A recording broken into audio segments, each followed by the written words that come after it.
राज्याचे कृषी मंत्री प्रतिनिधित्व करत असलेल्या इंदापूर तालुक्यात आता पाण्याचा वणवा पेटला आहे। ऐन उन्हाळ्यात हक्काच्या पाण्यासाठी बळीराजा रस्त्यावर उतरला असून प्रशासनाच्या आडमुठ्या धोरणाविरोधात शेतकऱ्यांनी आता आरपारची लढाई पुकारली आहे। खरीप आणि रब्बी हंगामातील पाण्याचे नियोजन कोलमडल्याने संतप्त झालेल्या शेतकऱ्यांनी 10 मे पासून आमरण उपोषणासह आत्मदहनाचा इशारा दिला आहे। काय आहे इंदापूरचा हा पाणी संघर्ष, पाहूयात या विशेष रिपोर्ट मधून।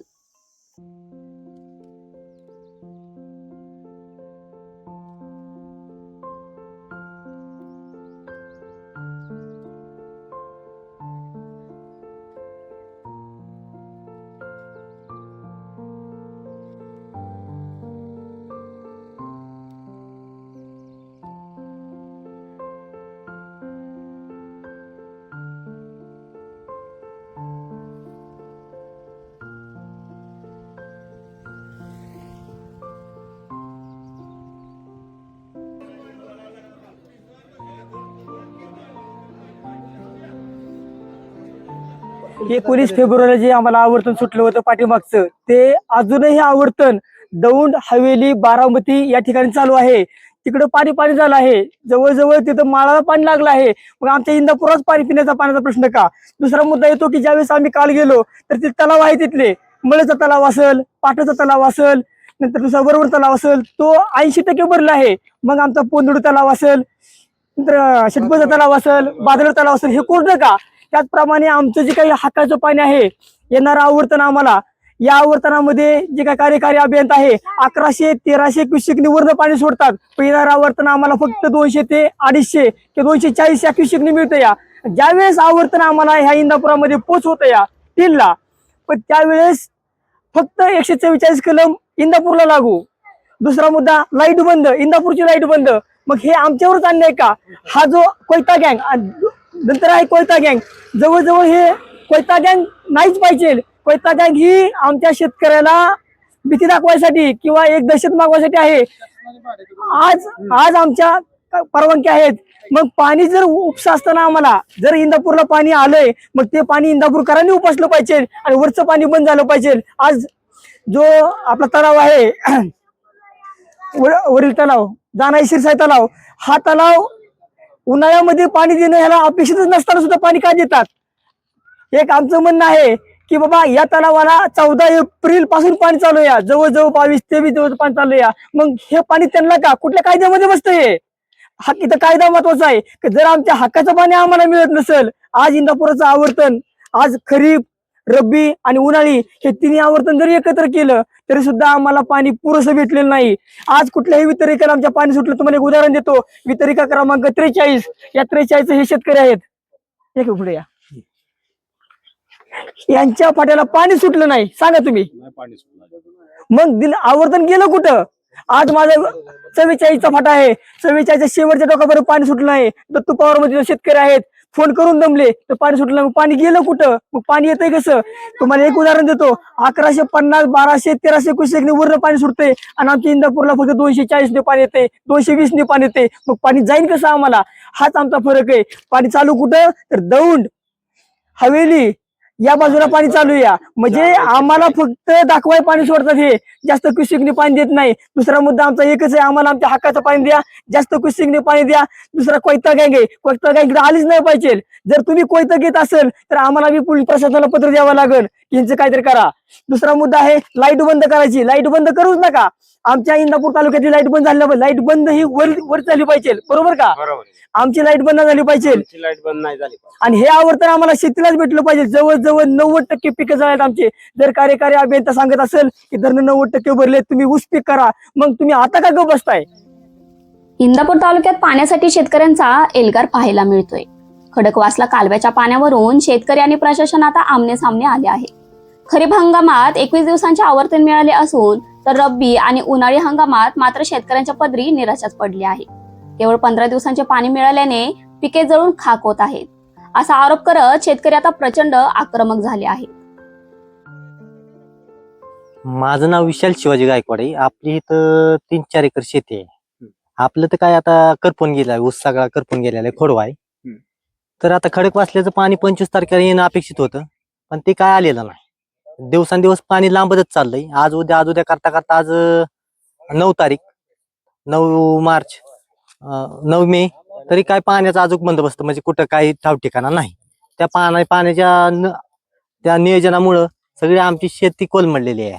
आज सध्याची परिस्थिती पाहिली तर माझं तर शेती सगळी आता वाळून जाण्याची म्हणजे मार्गात म्हणजे गेली, त्यात उपयोग काय राहिलाच नाही, जीवच राहिला नाही त्याच्यात आता त्या खोडव्यात. तर माझं काय म्हणे, आता लवकर जर पाणी आता सध्या परिस्थितीत 2 दिवसात आलं तर माझ्या इतर शेतकऱ्यांचं शेत म्हणजे जगल, नाही तर अजून 8-15 दिवस लांबल तर पाक वाळून गेल्याशिवाय, वाळवंट झाल्याशिवाय राहणार नाही. किती साधारणतः तुमच्या ह्या भागामध्ये अशी जी नुकसान झालेली शेती किती एकर असेल? माझ्या अंदाजाने 1000-1500च्या आसपास असू शकते, कारण पूर्ण ऊस वाळायच्या मार्गात आहेत. आता ऊसानी आडसाल्याच्या कांड्या बांधलेल्या ऊसानी खालनं बळीच पडल्या तर रानात, तर खालनं वरपर्यंत वाळत चाललाय ऊस. अशी परिस्थिती गांभीर्य झालेली आहे. काय नेमकं तुमच्या प्रशासनाला काय मागणी आता? काय शासनाला काय मागणी करावी आता? कर्जमाफीचं चाललंय, आता कृषी मंत्री कर्जमाफी चाललंय, त्यांचं चाललंय काय तर 2 लाखापर्यंत. 2 लाखात म्हणता मी म्हणतो 3-4 लाखापर्यंत करून टाका एकदाच, काय असेल ते.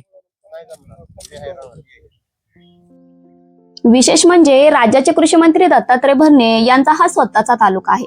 मात्र कृषी मंत्र्यांच्याच तालुक्यात शेतकऱ्यांना पाण्यासाठी वणवण फिरावे लागत आहे. बारामती, दौंड आणि हवेली तालुक्यात पाणी पोहोचते, मग इंदापूरच्या वाट्याला दुजाभाव का, असा सवाल शेतकरी विचारत आहे. पाणी आले की वीज कापली जाते किंवा शेतकऱ्यांचे पाईप फोडले जातात. या कारवाईमुळे शेतकऱ्यांमध्ये संतापाची लाट आहे. जी आमची प्रमुख मागणी आहे ती गेली 10-15-20 दिवस झालं वरच्या तालुक्यातनी पाणी चालू आहे. वरच्या तालुक्यात वड्यांना पाणी, बंधाऱ्यांना पाणी, विहिरींना, फाट्यांना पाणी सोडतात आणि इंदापूर तालुक्यात आला की 144 कलम लागू करतात. हा आमच्या अन्याय आहे तालुक्यावर, आणि हा अन्याय आम्ही खपवून घेतला जाणार नाही. हा अन्याय आमच्यावर होऊ नये म्हणून आम्ही शासन दरबारी जातोय. गेली 10-12 दिवस झालं हेलपाटी चक्रा मारून आम्ही पत्रव्यवहार पूर्ण केलेला आहे. खडकवासला अभियंत्यांना पत्रव्यवहार केलेला आहे, देशमुख साहेबांना पत्रव्यवहार केलेला आहे, पाणी मागितलेलं आहे आम्ही हक्काचं, आणि पिकं आमची पाण्या वाचून जळून चाललेले आहेत. 600-500 फूट बोर येतं, त्या बोर मधनं 4 हांडे सुद्धा पाणी येत नाही. आणि कृषी मंत्र्याचा हा तालुका आहे, कृषी मंत्री इंदापूर तालुक्याचा.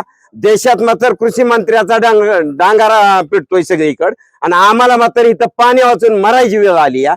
आम्ही त्यामुळे कृषी मंत्र्याची शोकांतिका वाटते आम्हाला की आमचा हाल इतकं होत आहे. आमच्या बाया पोरं इथं पाणी वाचून मरायला लागली आहे, लाईट वाचून मरायला लागली, लाईट घालावत्यात पाणी आलं की. हा अन्याय, जुलूम आहे आमच्यावर, आणि हा जुलूम आम्ही कदापि खपून घेणार नाही. कारण आता अन्याय जर होत असेल तर कुठेतरी उद्रेक होतो, तर उद्रेक व्हायची वेळ आली आहे. आमची पिकं, आमचं प्रपंच वाटोळं व्हायला लागलं. बायका पोरं आमची किंवा लेकरं बाळ जर रस्त्यावर येत असतील तर आम्हाला रस्त्यावर उतरावं लागल. म्हणून आम्ही शासनाला पत्र व्यवहार केलाय की जर तुम्ही आमच्या मागण्या मान्य केल्या नाही किंवा आम्हाला हक्काचं पाणी दिलं नाही, आमच्या प्रपंचाची राखरांगोळी व्हायची वेळ आली, जर तुम्ही हा अन्यायच होत असेल आणि त्याची दाद मागितली तर त्याचा कुठेही दखल घेतली जाणार नाही. तर आम्ही रास्ता रोको करण्याचा प्रयत्न केलेला आहे सगळ्यांनी मिळून, आणि करणार आहोत. जर याची दखल घेतली नाही तर उद्या रास्ता रोको करणार आहोत. रास्ता रोको करून बी जर दखल घेतली नाही तर आम्ही अभियंत्याच्या दारात जाऊन खरडा बोंब आंदोलन करणार. आणि ह्यात आता आम्ही तरी सर्वसामान्य लोक उतारलोय, पण जर याची दखल नाहीच घेतली तर बाया पोरांनीशी सगळी जण उतारणार आणि कॅनलची गेट दरपत तोडून पाणी सोडणार.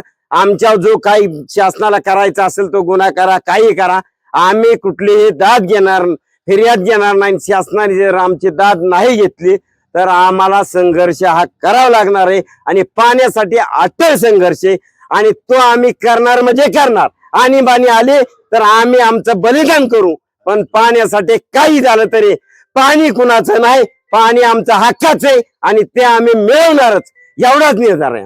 शेतकऱ्यांनी आता प्रशासनाला थेट अल्टिमेटम दिला आहे.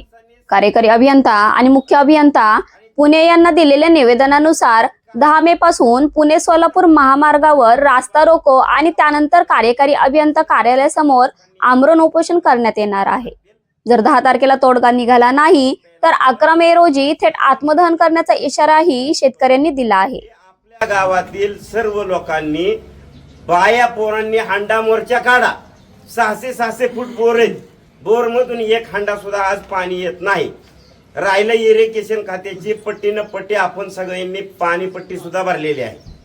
त्यांना आपल्याला पाणी द्यायचं काम आहे, त्यांचं पिण्यासाठी पाणी द्यायचं काम आहे, त्यांचं जनावरांसाठी पाणी द्यायचं काम आहे. हजारो एकर शेती सिंचनासाठी प्रकल्पग्रस्त लोक आहे. आपण कॅनल मध्ये जिमणी केल्यात, फाट्यामध्ये जिमणी केल्यात. माझं नाव बाळू श्रीरंग दराडे, अकोले. आताची परिस्थिती अशी आहे की पाणी कॅनलला येत नाही. आता आम्हाला जवळजवळ 2 महिने झाले पाणी येत नाही कॅनलला. आणि आता वरच्या अधिकाऱ्यांनी आम्हाला सांगितलं की 12 तारखेला तुम्हाला पाणी पोचवेल, असं परवा दिवशी सांगण्यात आलंय. आणि पाणी आल्यानंतर आम्हाला त्यांचं एक लगेचच कोयते वगैरे घेतात, मुलं 10-12 मुलं आणतात आणि शेतकऱ्याला दहशत माजवतात ते शेतकऱ्याच्या विरोधात की तुम्ही मोटर चालवायची नाही, पाणी उचलायचं नाही. मग आम्ही जगायचं कशावरती, आमची पिकं जळून घ्यात. आता थोडीफार जीवन देतात, त्याला पाणी द्यायचं आमचं काम आहे. तर ह्यांचं कसं मत आहे की तुम्ही पाणी उचलायचं नाही. मग ही काय करत, पाठीमागं पाणी जास्त दाबाने आणत पाठीमागं पाणी विकलं जातं आणि आम्हाला इथं आल्यानंतर इथं आम्हाला त्रास देतात. ती मोटरला लाईट असते 8 तास, 8 तासामध्ये सुद्धा जाय लाईट करते, त्याच्यामुळे आम्हाला भरणं होत नाही. आणि आमचा त्या उसावरतीच आमचा प्रपंच आहे. मुलं आमचे शिक्षण करतात, मुलीचं लग्न असतं कोणाच्या शेतकऱ्याचं, कोणत्या शेतकऱ्याचं. तर हे काय करतात की आम्हाला भिजून का देत नाही. तर ह्याच्यावरती आम्हाला त्यांच्याकडून लेखी पाहिजे की पाईप फोडला नाही पाहिजे आणि पाणी आम्हाला उचलण्याची परवानगी दिली पाहिजे. 8 तास लाईट असते, आम्हाला फक्त 4 तास लाईट मिळते. साधारण तुमच्या संपूर्ण भागामध्ये किती शेती आहे आणि किती शेतीचं नुकसान झालं? आमच्या इथं साधारण अख्ख्या गावातच शेती शेती आहे, बाकी काहीच पिकत नाही. साधारणतः माझा अंदाजाने एक 200 ते 250 हेक्टर शेती आहे. तर त्या ऊसाचं सगळं क्षेत्र असल्यामुळे सगळ्याचा प्रपंच ऊसावरतीच आहे. कोणीही दुसरं पीक घेत नाही, कारण पाणी आम्हाला लांबलं की दुसरं पीक दम धरत नाही. ऊस जरी जळला तर थोडं पाणी देतं, थोडा हिरवा होतो परत, त्याच्यामुळे ऊसच लावतात सगळी. आम्हाला शाश्वत पाणी नाही. आणि तालुक्याचा लोकप्रतिनिधी आता बिलकुलच आमच्याकडे लक्ष देत नाही. आम्ही त्यांना मतदानाच्या रूपात त्यांना आम्ही चांगली संधी दिली, परंतु आमच्याकडे त्यांनी पूर्ण दुर्लक्ष केले गावाला, एवढ्या 4-5 गावाला. आता सध्या पाणीवरती पाटाच्या आसपास कुठे चालू आहे, पण अधिकारी फक्त सांगतात उद्या येईल, परवा येईल, उद्या येईल, परवा येईल. जवळजवळ महिना झालं पाणी काही येत नाही मला. आता पिकं पूर्ण जळण्याच्या मार्गावरती. मग आता नेमकं तुम्ही आता प्रशासनाला असं किंवा लोकप्रतिनिधी असतात त्यांना नेमकी आता काय मागणी करणार आहे? आमची एवढीच मागणी की जर पाणी आता आलं एवढ्या 2 दिवसामध्ये, तर आमचं काहीतरी थोडंफार म्हणतात ना की बाबा 70 टन जायचं ते 30 टन तरी जाईल. आणि आमच्या मुलांचा शिक्षणाचा खर्च, मुलींच्या लग्नाचा खर्च ही तरी भागेल आमच्या शेतकऱ्यांचा. याच्यासाठी त्यांनी लक्ष द्यावं, एवढीच विनंती. कृषी मंत्र्याच्या तालुक्यातच शेतकऱ्याला जर पाण्यासाठी आत्मदहनाची भाषा करावी लागत असेल तर हे व्यवस्थेचे मोठे अपयश म्हणावे लागेल. प्रशासनाने वेळीच दखल घेतली नाही तर 10 मेचा हा रास्ता रोको इंदापूरसाठी मोठी डोकेदुखी ठरू शकतो.